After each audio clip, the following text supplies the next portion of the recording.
Hello everyone, welcome back to my YouTube channel. आज के इस वीडियो में हम टाइम मैनेजमेंट आप एग्जाम में कैसे करेंगे उसके ऊपर हम डिटेल में डिस्कस करेंगे। ये वीडियो स्पेशली उन स्टूडेंट लोगों के लिए है जो एग्जाम में पढ़ के तो जाते हैं लेकिन पूरा क्वेश्चन अटेम्प्ट नहीं कर पाते या उनको पर्टिकुलर कौन से स्ट्रैटेजी में क्वेश्चन अटेम्प्ट करना है उनको पता नहीं होता। तो ये वीडियो को एंड तक आप देखने से आपका डिटेल क्लियर हो जाएगा कि आप अगर एग्जाम दे रहे हैं तो किस स्ट्रैटेजी से आपको क्वेश्चन अटेम्प्ट करना चाहिए। स्पेशली ये वीडियो 10th और 12th स्टूडेंट लोगों के लिए ज़्यादा काम में आएगा। कॉम्पिटिटिव एग्जाम में तो आप सेक्शनल कट ऑफ होता है या सेक्शनल टाइमर होता है या टाइम के हिसाब से आपको करना पड़ता है। फिर भी मैं इस वीडियो में डिटेल्स में आपको बताऊंगा कि एक एग्जाम में आप देने जाएंगे आप कैसे क्वेश्चन पेपर को अगर स्ट्रैटेजिकली अटेम्प्ट करेंगे देन आपका टाइम भी बचेगा और आपका कॉन्फिडेंस भी थ्रू आउट एग्जाम बना रहेगा। ऐसे सेम एजुकेशनल वीडियो के लिए आप मेरे चैनल को सब्सक्राइब कर सकते हैं और वीडियो को एंड तक जरूर देखें। तो नॉर्मली जो स्कूल कॉलेज के बच्चे होते हैं वो रोज जो क्लास टेस्ट होता है या उनका यूनिट टेस्ट होता है या हाफ ईयरली एग्जाम होता है या 10th के जैसे प्री बोर्ड एग्जाम होता है, उनको कोई स्ट्रैटेजी नहीं बताता कि एग्जाम को कैसे अटेम्प्ट करेंगे। पहले जाके कैसे कौन सा सेक्शन पहले करेंगे, कैसे उनका टाइम बचेगा। मान लीजिए जो लिटरेचर सब्जेक्ट होते हैं कैसे उस सब्जेक्ट को वो अच्छे से थ्रू आउट सोच के लिख पाएंगे और उनका टाइम भी बचेगा रिवाइज करने के लिए। तो ये सब चीज़ बहुत सारे स्टूडेंट को पता नहीं होता और रैंडमली क्वेश्चन को अटेम्प्ट करते हैं। तो ऐसे जो नॉर्मली जो बच्चे पढ़ के जाते हैं वो बहुत सारे क्वेश्चन छोड़ के आ जाते हैं या बहुत से क्वेश्चन उनका स्किप हो जाता है। और अगर बाय चांस कोई क्वेश्चन उनका नहीं आता या सॉल्व नहीं होता तो एग्जाम के बीच में उनका नर्वसमेंट भी आ जाता है। नॉर्मली गर्ल्स लोगों में एग्जाम के अगर कोई क्वेश्चन उनसे सॉल्व नहीं होता उनका नर्वसमेंट हो जाता है।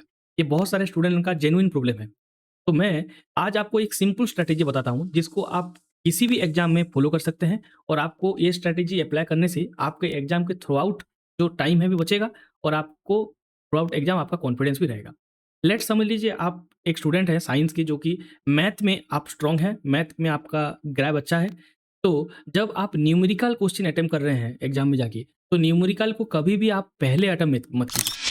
जो क्वेश्चंस आपसे थोड़ा स्लो हो रहे हैं, समझ लीजिए लॉन्ग क्वेश्चन आपसे थोड़ा स्लो हो रहा है या लिटरेचर सब्जेक्ट आपसे स्लो हो रहा है, देन उसी सेक्शन का क्वेश्चन कीजिए जहाँ पे ज़्यादा लिखने को है। नॉर्मली हम लोग शॉर्ट क्वेश्चन पहले अटेम्प्ट कर देते हैं और लॉन्ग क्वेश्चन को लास्ट में रखते हैं, इसीलिए हमारा टाइम नहीं बचता है। तो इसीलिए अगर आप न्यूमेरिकल में स्ट्रांग हैं देन थ्योरेटिकल क्वेश्चन को आप पहले मतलब ट्राई कीजिए करने के लिए और जो शॉर्ट क्वेश्चन या न्यूमेरिकल है उसको एंड में करने के लिए ट्राई कीजिए। जैसे मैं आपको एक छोटा सा एग्जांपल दे रहा हूँ।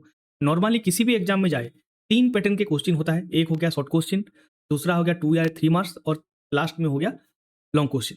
तो नॉर्मली अगर आपका कॉन्फिडेंस थ्रू आउट एग्जाम आपको रखना है, देन पहले आप लॉन्ग क्वेश्चन अटेंड कीजिए, देन 2-3 मार्क अटेंड कीजिए, देन लास्ट में शॉर्ट क्वेश्चन अटेंड कीजिए।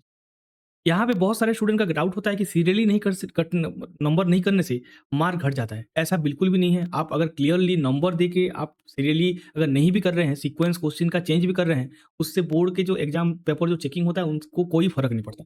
वो बस आपका नंबर सही होना चाहिए, आप सही नंबर देके सही आंसर आपका लिखना ज़रूरी है। बाकी वो कुछ भी नहीं देखते। तो इसीलिए पहले लॉन्ग क्वेश्चन करने से क्या होता है, आप मेजर जो टाइम कंज्यूमिंग पार्ट है उसको आप पहले खत्म कर देंगे।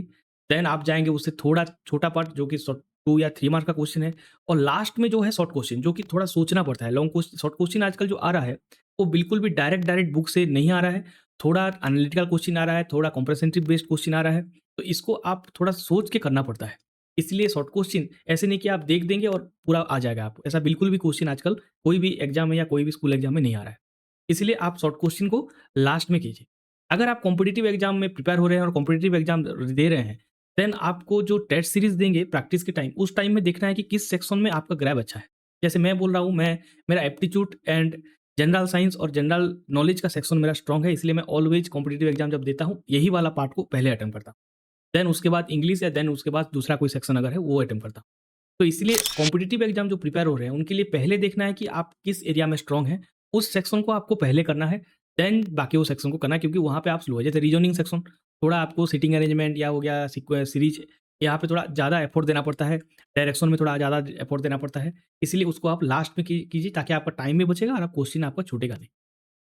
तो आई होप इस वीडियो में मैंने आपको डिटेल में बता दिया है। अगर फिर भी आपका इस मेथड को लेके या इस स्ट्रैटेजी को लेके कोई डाउट है, आप मेरे कमेंट सेक्शन में ज़रूर मुझे बताइए, मैं डायरेक्ट आपको रिप्लाई दूँगा। और ऐसे सेम एजुकेशनल वीडियो के लिए आप मेरे चैनल को फॉलो कर सकते हैं और अपने दोस्तों के बीच शेयर कर सकते हैं। Thank you for watching everyone.